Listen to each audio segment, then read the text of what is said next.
By the time we turned 25, we had built an Airbnb business turning over nearly £1 million.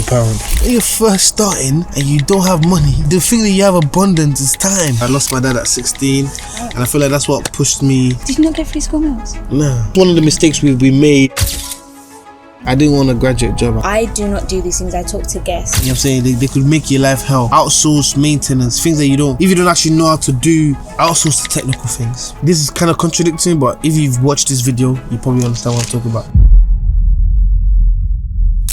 I'm Fella and... My name is Aaliyah. I'm a 27-year-old wife and mum of 2 girls. My passion is probably like motherhood.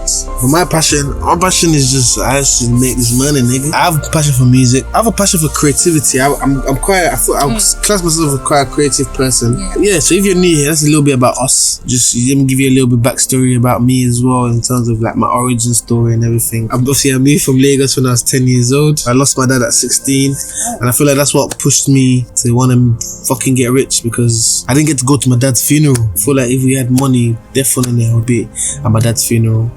My dad's buried in some faraway place in Nigeria that I've only been to once since he died, and he's been dead 10 years. Me and along with my wife, Aaliyah, we've managed to build something quite remarkable at such a young age. We're not where we want to be, of course. You know, I don't feel like you ever feel like you are where you want to be.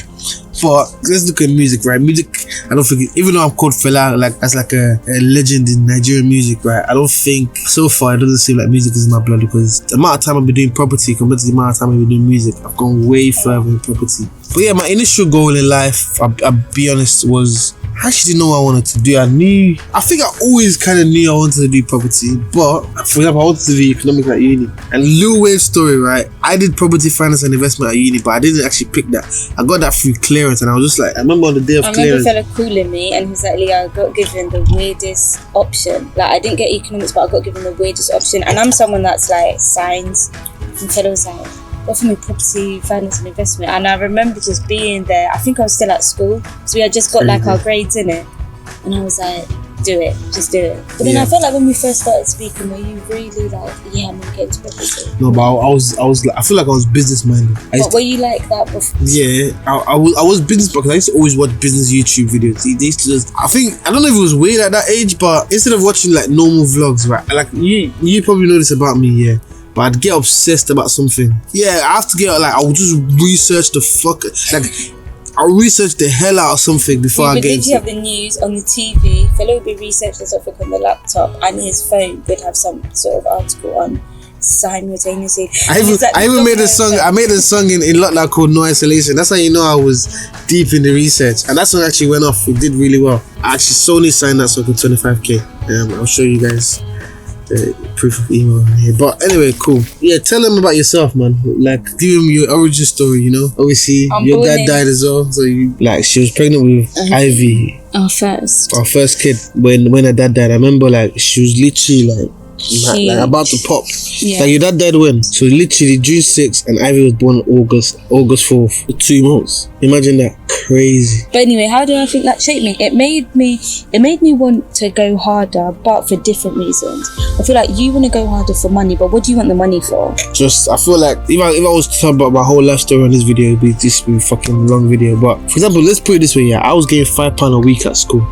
My mom would give us £5 a week. When my friends would get £20 a week, £10 a week, I had to make £5 a week straight, and I used to save that. At the end of the month, I'd have £20 in my account because I would save it. It was scrimping. But why does that make you want to have money? For me, for example, I didn't get money to go to school. Yeah, but you probably got school dinners and all that. We didn't get nothing. Like there's nothing else but £5 a week.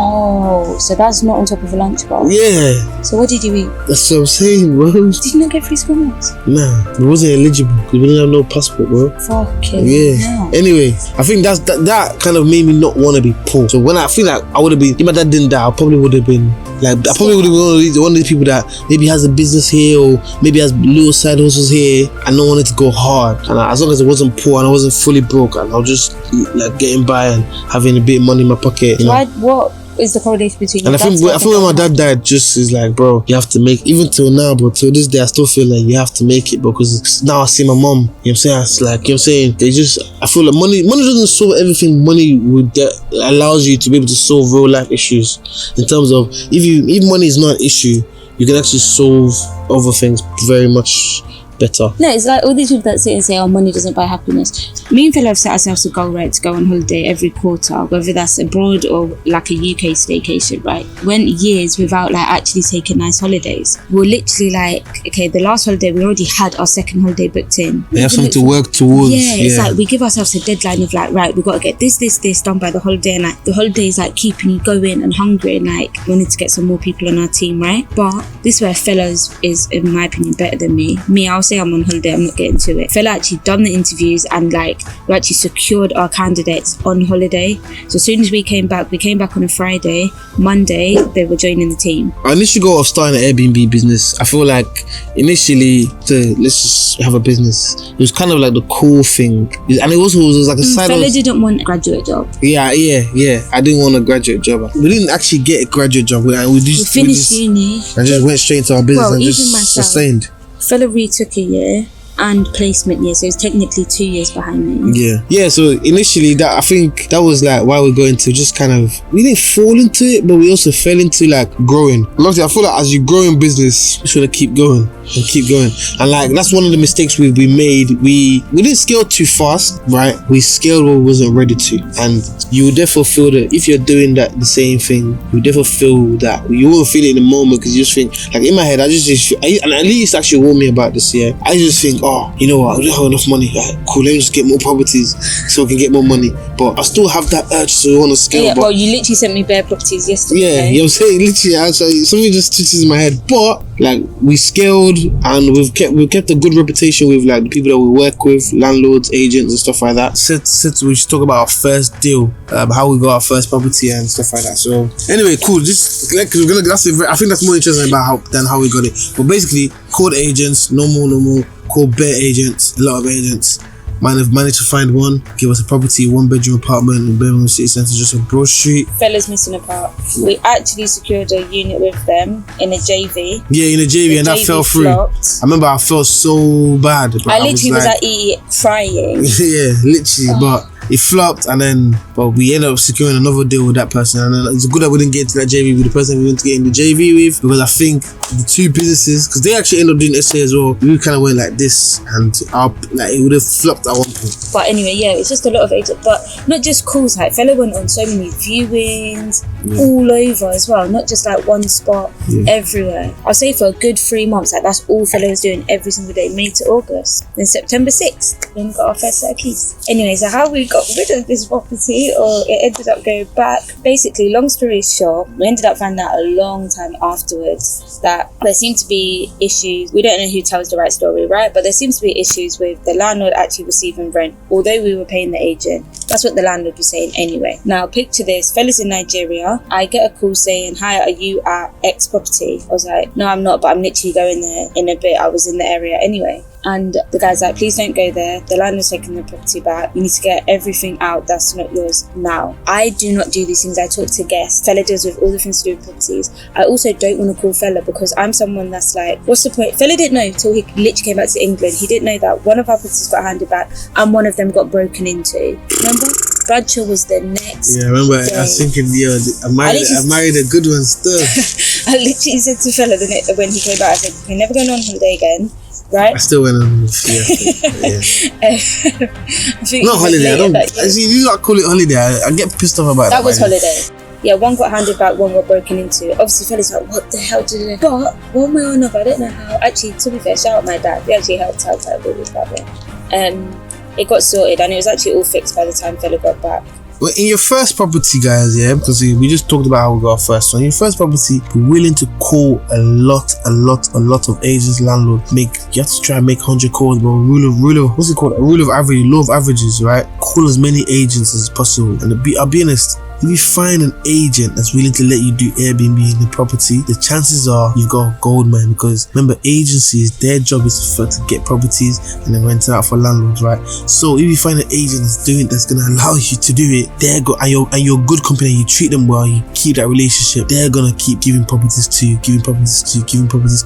Now a lot of agents in this day and they don't want to do Airbnb themselves, and they quickly find out it's not as easy as paper says, right? But just keep calling as many agents as possible. Go on Rightmove, go on Zoopla, find properties that have been on those websites for a long time. Another key tip is the fact that, see when you see the open rent and little tag on there, that's usually a direct to vendor deal. Just a little tip I'll give to you guys, because a lot of that. And the thing is, and another tip to add to that, right? Go for the small agencies. Deep it. Every agency we work with is quote unquote small. Yeah. They're not the Connells and the what's it called, Nightstone, Knight Frank, and all of that stuff. Yeah. But the smaller agencies, and there's how many agencies is like mutually we've both grown. Like they look at us and they're like, wow, you're really doing well now. We look at them, we're like, well, we don't even talk to the person that fella used to talk to. We talk to like their team now.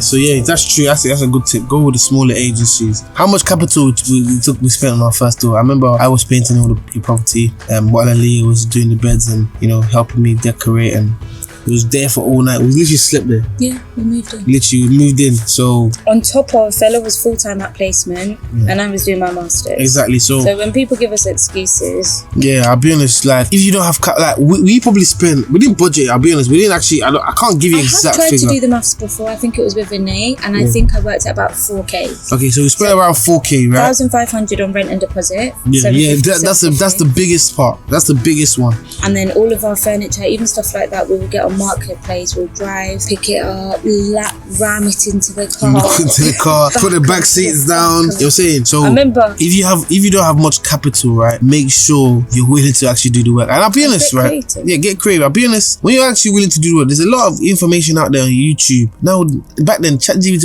didn't exist. ChatGPT, if I want to learn how to fix a TV now or something, I'll probably go on ChatGPT. Then I have to find on YouTube. So if you don't have much capital and you probably have 3-4 grand, mate, get on your hands and knees and just do the work. That's what we find a lot nowadays. Is like people are like, oh, how much is a painter? And I'm like, it's your first deal. And that's the thing. Obviously, don't get twisted, right? I know a lot of people say, oh, if you're having to do the work yourself, you're paying with your time. But look, when you're first starting and you don't have money, the thing that you have abundance is time. Well, obviously now we actually didn't have an abundance of time. Yeah, of course. But at our stage now, we don't have abundance of time. We have not abundance of money, but we have more money now. So it's like, and it is a business now. It wasn't. It's like back then with our first, it was a side hustle. We were just trying So if we're trying to do everything ourselves, we don't have the amount of time in a day to do that. So make sure you actually try and, when you're first though, just be willing to. And it's also good, I'll be honest, like when you're doing things by yourself, you actually know how it's done, so that when a contractor tries to sell you, it's going to take me this long or this, you ever know they're telling the truth for the line, right? Because even to this day, we actually still typically do the first clean. I think the only place we haven't done the first clean on is literally the manor house. Exactly. But even like the farmhouse, cottage. Well, we was there when they're doing the first clean for that one, so we've seen how long it would take, right? So but 11 beds, I was not trying to lay that. It also gives us leverage, because when people come to us and say, oh yeah, I'll be there for an hour and clean it, we'll straight away at the farmhouse, we're like, no, we feel on our hands and knees cleaning that place, and there's no way even 2 people can do it in an hour. If people try and fob us off and say, oh, it took 6 hours, we can also say it shouldn't have taken 6 hours. So it also helps, but that's just what we think works. However, the one thing you do want to outsource is the housekeeping, the linen. Yeah, that's one of the first mistakes that we made. Is I remember I was trying to do the linen myself. Again, say do everything yourself or do as much as yourself when you're starting. Please don't do the linen, don't do the housekeeping by yourself. Try and get that outsourced as soon, because I was actually starting to hate Airbnb. I didn't even get started, because bro, I'm trying to iron linen, and bro, trust me, it's long. Outsource those things, because those are like, you know what I'm saying, they could make your life hell. Outsource maintenance, things that if you don't actually know how to do, like fix a part, you're probably better off getting a professional. I know you could probably find it out to do on YouTube, but you're probably not going to be able to do it properly, and those are things that are legal, and they could actually affect your guest safety. So outsource those. When it's things like painting, just try to do yourself. That's easy, man. Come on, everyone's grander than everyone can paint. Just about how neat you can make it, right? Everyone can set up with IKEA. IKEA literally gives you the instructions, and you can do the furniture by yourself, right? But when there's like technical things like oven and all this stuff, outsource that. It was our first profit on that property, like the first month. It was really good. I think it was 2,000 something. Yeah, and our rent was like 750. Oh, sorry, so our rent was 750. Yeah, our rent was 750. Council tax was about 100 and it was okay, maximum 100. Yeah, council tax was about maximum 100. Really and truly, we made a grand profit on our first deal. And we used to pay £14 for the cleaning fella. Yeah, them times. Literally, it was paid per hour. That's another mistakes we made. It was like, yeah, we pay per hour and we pay £14, but sometimes the cleaner would say to us, oh, this took 8 hours. 8 hours. But really and truly, it's because they're trying to make extra money. But maybe, I'll be honest, that was when we first started, and I think I've been against paying per hour, but maybe we can actually look to a model of paying per hour now, because it might actually work, who knows. But that was a mistake we made then when we first started. This was 2019, pre-lockdown, like something. There was barely any competition on the market. Anything was in such a good location right by Broad Street. Exactly. I remember one of our first guests, right? We went live on a Thursday. That Saturday night guest was like, I was on the phone just checking how's everything with your stay, and they said to me, oh, it's brilliant. We ordered an Uber outside Prism. That was the pub they had gone to. And they said, the Uber driver was like, I can't take you, it's literally across the road. And he was so happy about that. They come from abroad, do you remember? Yeah, literally. But guys, I feel like this has been going for a while. Welcome to our YouTube channel. This is our first video. Lessons and advice that we've got for you in terms of from our first deal that we just kind of analyzed on this video. 3 things I'd say is, look, outsource the technical things. This is kind of contradicting, but if you've watched this video, you probably understand what I'm talking about. Learn to do things by yourself as well. But also build systems from the beginning, because that's a mistake that we made. Everything was in our head until recently we realized everything's in our head. We need to get it on paper so we can actually hire people to do this work. So yeah, if you're looking to get started in Airbnb or anything in life, right, just get started, man. This YouTube video, YouTube channel, whatever, I've been thinking this can start you. I'll be honest, I've started YouTube channels in the past and all that, but for specifically now in this time of my life, I wanted to start a YouTube channel for about the last 3 months. I've not started it, and now today I just thought, you know, even Aaliyah was surprised. We was just meant to be out here chilling, talking, and she had a bit of gossip to give me. But I just said, you know what, what's best now? Let's just do the YouTube video now. So get started. Anything you want to do, just start. This video is 35 minutes so far. I don't know how long it's going to be. It's edited. It's not perfect. I'm using ChatGPT to write the scripts. It's not perfect, but at least we're starting so that I know what to do better next time, you know? So yeah, man, that's my advice. Lesson number 1 is guest experience. Like, honestly, everything comes down to it. Your communication, maintenance at a property. Just make sure your guests having a good experience is at the forefront of everything.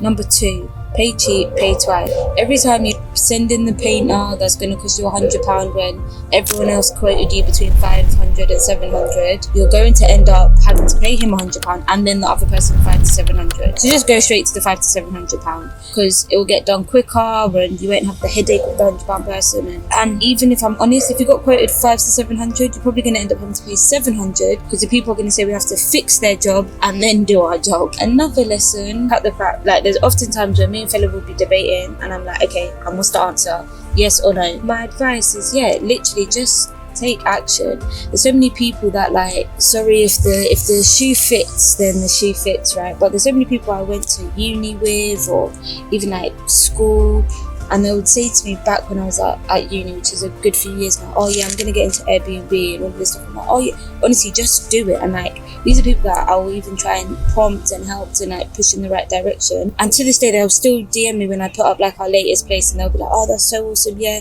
I'm gonna get started, I'm gonna pick your brain soon. And I'm thinking, little do you know, if you started 4 years ago when you first DM'd me, you probably won't be at this job that you always complain about. Yeah, and that's just even interrupt, right? If you started 4 years ago when you first DM'd me, I probably would have given you the advice and had the time to give you the advice. Yeah. But now at this day and age, I don't have the time to give you the advice. Even if I wanted to, right?